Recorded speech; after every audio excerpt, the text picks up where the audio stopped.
नगर महापालिका में मार्च में जो बजट का महासभा हुई थी, उसी के अंदर 1-1 करोड़ रुपए निधि सभी नगर सेवकों को अलॉट किया गया है, दे दिया क्या 1-1 करोड़ निधि सभी नगर सेवकों को दी जाएगी। लेकिन अभी तक 1 रुपया भी महापालिका से किसी भी नगर सेवक को नहीं मिला है। सारे प्रभागों के काम इसी तरह से अटके हुए हैं। मैं प्रभाग क्रमांक 8 की नगर सेविका हूँ, जो कि जूना कल्याण इसमें आता है, और यहाँ बहुत सारे काम हैं जो इतने सालों से पेंडिंग पड़े हुए हैं और अभी तक यहाँ काम नहीं हुआ। यहाँ बहुत सारे कामों के करने की बहुत ज़रूरतें हैं, जैसे कि रोड्स है, गटर्स है, पानी की दुनिया की तकलीफ़ है। तो ये सब काम हम कब करेंगे? जब हमें निधि मिलेगी। लेकिन निधि अभी तक महापालिका से 1 रुपये भी नहीं मिली। 20 लाख, 30 लाख और 50 लाख करके ऐसा सेगमेंट दिए हुए हैं। तो फर्स्ट सेगमेंट में हमें 20-20 लाख रुपए मिलने वाले हैं, लेकिन ये 20 लाख की जो फाइल्स है ये भी अभी तक 6 महीने से महापालिका में घूम ही रही है। तो बाकी के पैसे हमें कब मिलेंगे? बाकी की निधि कब प्रोवाइड की जाएगी? अब और अगर हमारी नगर पालिका के पास, महानगर पालिका के पास पैसे नहीं हैं, तो मुझे ऐसा लगता है कि मुझे अपने प्रभाग की आम जनता से पैसे इकट्ठे करके चंदा जमा करना पड़ेगा और महापालिका को देना पड़ेगा कि बाबा ये पैसे लो और आप ये हमें निधि बना के दे दीजिए वापस से।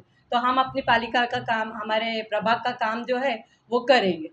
जैसा कि अभी आपने देखा, समीना सलीम शेख ये प्रभाग क्रमांक 8 की नगर सेविका है। इन्होंने जो अभी बहुत सारी बातें बताई है कि मार्च महीने में बजट सत्र के अंदर 1 करोड़ रुपए की निधि कॉरपोरेशन ने सब नगर सेवक को देने का कहा था, और उसके बाद में 3 स्टेप बनाए गए उसके 20 लाख, 30 लाख, 50 लाख इस तरीके से। अब वो निधि आ नहीं रही और लोगों के जो काम है, और ख़ास करके पैनल नंबर 8 हम पहले से बोले, जिसमें 2 टाइम महापौर की विजिट हो चुकी है और दूसरे जो डिप्टी इंजीनियर हैं इनकी सब विजिट हो चुके हैं। तो ये प्रभाग के अंदर काम बहुत ज़्यादा है। अब हम लोग जैसे घर के बाहर निकल रहे तो लोग बोलते हैं सलीम भाई ये गटर बनाना है, ये इधर का हमारे इधर ब्लॉक नहीं लगी है, इधर हमारे इधर घुस लगी है, ये लादी नहीं लगी है, इधर का कंक्रीट का रास्ता बनाओ। ये सब चीज़ें हो रही है, लेकिन होता क्या है कि हम लोग उनको कब तक बोलेंगे कि निधि नहीं है।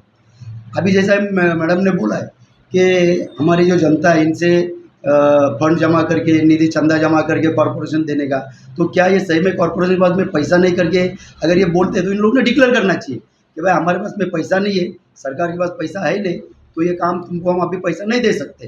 तो कम से कम लोगों को समझ में आ जाएगा कि नगर सेवक की कोई गलती नहीं है इसके अंदर। आज क्या हो रहा है, सब टारगेट हो रहे हैं नगर सेवक। आपको मालूम है 6 साल इधर कोई नगर सेवक नहीं था, वो 6 साल के अंदर कॉरपोरेशन ने क्या काम किया है ये आपको सब मालूम है, और इधर काम हुए नहीं है और उधर के फाइलें बन चुकी है, ऐसा भी हमारे सुनने में आ रहा है। और जो फाइल बनी है उसका पैसा नहीं है इनके पास। अब नियोजन समिति के अंदर जो 20 लाख की निधि का पलटने वाला था वो है नहीं। 4 दिन पहले मेरी आयुक्त से बात हुई, आयुक्त ने बोला कि नहीं हम 2-4 दिन में करेंगे, लेकिन वो 2-4 दिन आ नहीं रहे। उसका रीज़न ये है कि 70 फाइल सिटी मैडम के पास में पड़ी है उसके ऑफिस में। वो बोलते हैं आप पर साइन करके आगे तक वो कहीं नहीं। अगर वो साइन करके फाइल आगे नहीं गई और पैसे नहीं मिलेंगे तो कॉर्पोरेटर क्या काम करेंगे। आज हालत ऐसी है, कॉर्पोरेटर को घर के बाहर निकलना मुश्किल है। ये हम लोग को रात को 12-12 बजे तक फ़ोन आते। 6 महीने हो गए वाटर डिपार्टमेंट के अंदर, ये कोलीवाड़ा, रोहिदासवाड़ा, सत्तार जलाल चाल है, इधर का पानी नहीं है। महासभा में मैडम ने उठाया था, पानी की बोतल बताए थे कि देखो ये सड़ेला पानी आ रहा है करके। इनके पास में 5 पाइप बदली करने की म्यूनसिपालिटी के टीम से बाद में ताकत नहीं आज के टाइम में। ये बोलते हैं हमारे पास में फंड नहीं है। तो इनको ये बोले तुम जो ये ढोंग कर रहे हो, आज 1 करोड़ हमने दिया, ये तुम बंद करो, पब्लिक के सामने आओ, मीडिया के सामने आओ, बोलो कि हम 1 करोड़ रुपया अभी ये भी दे नहीं सकते, हमारे पास में पैसा नहीं है, कॉर्पोरेशन के पास में फंड नहीं है। इनको, कमिश्नर को, सिटी मैडम को, सबको आके सामने बोलना पड़ेगा। और नहीं ऐसा हुआ तो अभी हम लोग उधर धरना आंदोलन करेंगे। या तो तुम फंड दो या तो तुम सब कहानी बंद करो। तुम